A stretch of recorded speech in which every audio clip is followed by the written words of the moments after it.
देखिए श्रुति इसमें एक सीट और बढ़ गई है, 10 सीटें हो गई हैं। जिन 10 सीटों पर उपचुनाव होने वाले हैं उसमें 2 सीटें मुझे यहाँ महत्वपूर्ण नजर आ रही है। अगर आप चंद्रशेखर आज़ाद के दृष्टिकोण से देखेंगे, सबसे पहली और सबसे बड़ी सीट या कहीं उन तमाम 10 सीटों में सबसे बड़ी सीट यहाँ मुझे देखिए बिल्कुल श्रुति, अगर हम देखें कि उगते सूरज को दुनिया नमस्कार करती है और ये बात कहने के आज़ाद के जीतने के बाद तय होती हुई दिखाई पड़ती है, क्योंकि इससे पहले तक ये तक कहा जा रहा था आज़ाद के बारे में कि जिसने एक पंचायत का चुनाव नहीं जीता। देखिए अभी तो कोई संभावनाएं नज़र नहीं आ रही श्रुति, देखा जाए तो, क्योंकि लोकसभा का चुनाव अभी संपन्न हुआ है और इससे पहले आकाश आनंद हो चाहे मायावती हो, तमाम छोटे नेता कहकर उनको पुकारते हुए नजर आती थी, क्योंकि जिस तरीके से ज़मीन से जुड़े हुए।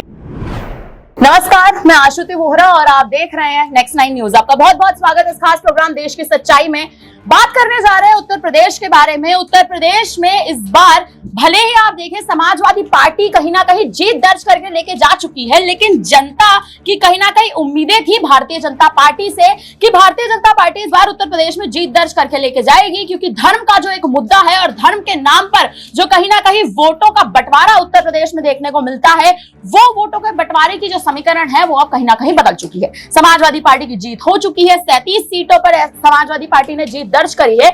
लेकिन अब उत्तर प्रदेश के इस पूरी राजनीति में एक नाम जो है वो सुर्खियों में बना हुआ है, वो नाम है चंद्रशेखर आजाद का। आजाद समाज पार्टी का एक ऐसा चेहरा जिन्होंने इस बार पहली बार राजनीति में एंट्री की, पहली बार राजनीति में बतौर एक प्रत्याशी के तौर पर एक सीट से उतरे, नगीना सीट से, और बहुमत के साथ जीत दर्ज करके ले गए। मुद्दा ये उठता है कि चंद्रशेखर आजाद के साथ अब तमाम जो दल हैं वो गठबंधन करना चाहते हैं, लेकिन आजाद ने इस बात का ऐलान कर दिया है कि उत्तर प्रदेश के 2027 के विधानसभा चुनाव में वो अकेले लड़ना चाहते हैं। और इस बात से कहीं ना कहीं झटका भी लगा है, लेकिन मायावती पर इसका क्या असर देखने को मिलेगा, ये एक दिलचस्प बात होगी देखने वाली, क्योंकि बहुजन समाज पार्टी आपको बात बता दें कि आजाद के साथ कहीं ना कहीं गठबंधन करना चाहती थी, ताकि आप देखें कि मुस्लिम वोटर्स और जिस हिसाब से दलितों के वोटों का जो समीकरण है वो एक साथ आ सके। इसी मुद्दे पर बात करेंगे, हमारे साथ हमारे तमाम सहयोगी मौजूद हैं। अक्षय के पास चलेंगे। अक्षय, देखिए पहला सवाल, उत्तर प्रदेश में आजाद भले ही एक सीट से जीते हो, नगीना की सीट से, कहीं ना कहीं अब उनकी जो पकड़ है वो मजबूत हो चुकी है। अब आप देखिए 9 सीटों पर उपचुनाव होने वाले हैं, कहीं ना कहीं क्या लगता है आपको, आजाद के प्रत्याशी उतारते नजर आएंगे?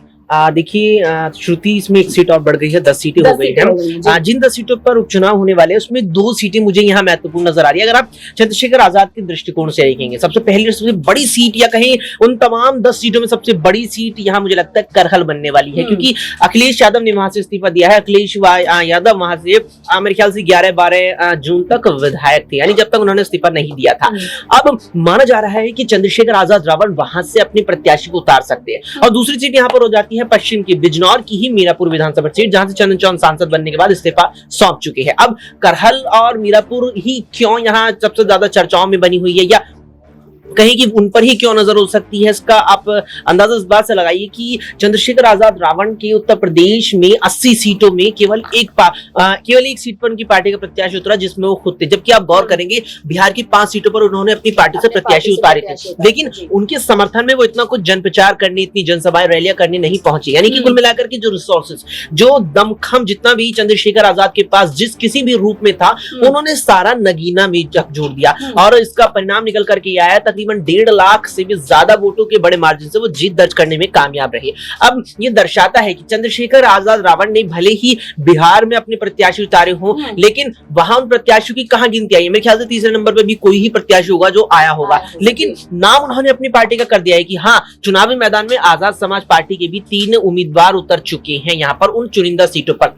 लेकिन जो फोकस अखिलेश यादव के खिलाफ जाकर के यहाँ पर चंद्रशेखर आजाद ने नगीना में रखा, परिणाम उनकी जीत निकल करके आई है। ये दिखाता है कि चंद्रशेखर आजाद रावण ने जो लक्ष्य यहाँ पर बनाया उस पर ही अपने दमखम लगा दिया। अब करहल सीट है, करहल सीट पर यहाँ पूरी संभावना है कि वो अपनी पार्टी से प्रत्याशी उतारेंगे, और अगर वो करहल पर प्रत्याशी उतारते हैं तो वो पूरा दमखम वहां लगा देंगे। अगर मीरापुर में उतारते तो लगा देंगे, लेकिन करहल उनके लिए बड़ी यहाँ पर चुनौती बनने वाली, क्योंकि आप देखिए 10 विधानसभा सीटें हैं और पश्चिम से पूर्वांचल तक की सीटें हैं। चंद्रशेखर आजाद रावण का सियासी रुतबा इतना नहीं है, कि वो पश्चिम से पूर्वांचल तक कवर कर सके, उनका सियासी जनाधार, सियासी या कहीं जो तमाम चीजें हैं, तमाम जो कहीं ना कहीं मूलभूत आवश्यकता चुनाव लड़ने और लड़वाने के लिए होती है, मुझे यहाँ इतना नहीं लगता कि चंद्रशेखर आजाद रावण 10 की 10 सीटों को यहाँ कवर कर पाएंगे। इसीलिए करहल सीट इसमें सबसे महत्वपूर्ण मानी जा रही है और नगीना से सटी हुई मीरापुर भी यहाँ महत्वपूर्ण मानी जा रही है। कुछ तमाम सीटें हैं जो महत्वपूर्ण मानी जा रही हैं, लेकिन मायावती पर आखिर इस बार आजाद की जीत का क्या असर देखने को मिलेगा, ये एक बहुत बड़ी रणनीति है। क्योंकि 27 के विधानसभा चुनाव में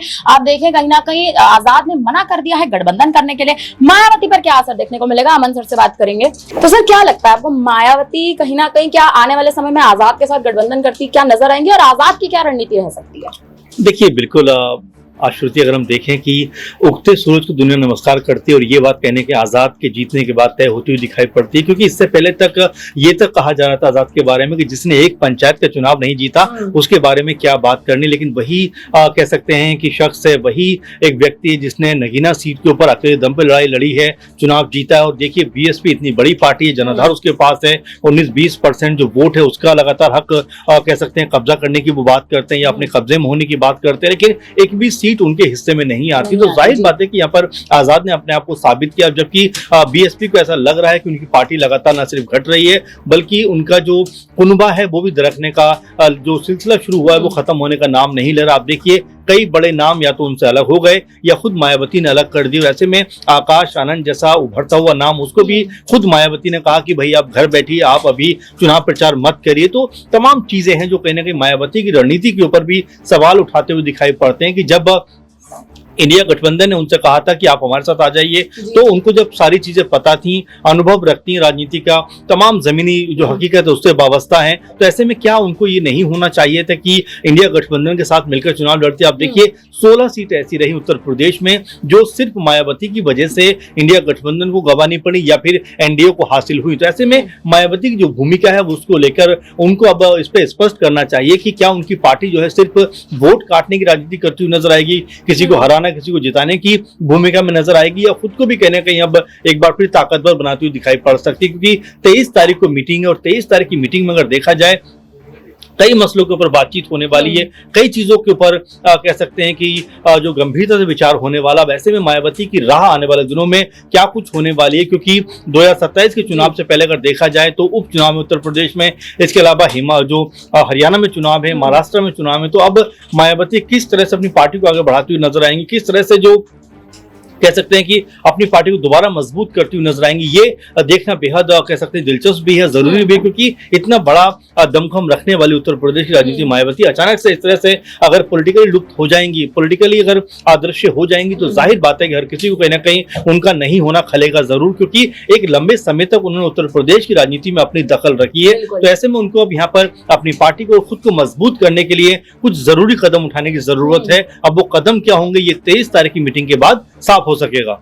मायावती के क्या कदम होंगे ये 23 तारीख की मीटिंग के बाद कहीं ना कहीं पता लगेगा। लेकिन अगर आप देखें कि उत्तर प्रदेश में आजाद का दमखम बढ़ रहा है और इस दमखम से आने वाले समय में मायावती को कहीं ना कहीं समस्याएं भी हो सकती हैं। गठबंधन नहीं हुआ तो मायावती की मुश्किलें भी बढ़ सकती हैं। लेकिन उपचुनाव में आखिर आजाद की और मायावती की क्या रणनीति होगी, इस पर भी बात करेंगे। दिनेश हमारे साथ मौजूद है। दिनेश, यही सवाल आपसे रहेगा, उपचुनाव है, 10 सीटों पर उपचुनाव है, आजाद की मायावती की रणनीति आपको क्या लगती है? देखिए अभी तो कोई संभावनाएं नजर नहीं आ रही आश्रुति, देखा जाए तो, क्योंकि लोकसभा का चुनाव अभी संपन्न हुआ है और इससे पहले आकाश आनंद हो चाहे मायावती हो, तमाम छोटे नेता कहकर उनको पुकारते हुए नजर आती थी। क्योंकि जिस तरीके से जमीन से जुड़े हुए एक तमाम उन मुद्दों को उठाते हुए राष्ट्रीय राजनीति में सक्रिय हुए आजाद, और उसके बाद जो नगीना सीट से एक अप्रत्याशित जीत हासिल की, वो वाकई में उनके राजनीति के करियर की शुरुआत के लिए एक बेहतरीन यहाँ पर मौका था और उनके संघर्ष को तमाम लोग सलाम करते हुए नजर आ रहे हैं। इसके साथ साथ देखा जाए तो मायावती को अभी भी ये लगता है कि उनका संगठन अधिक मजबूत है, और संगठन मजबूत होने का कारण सीधा ये है कि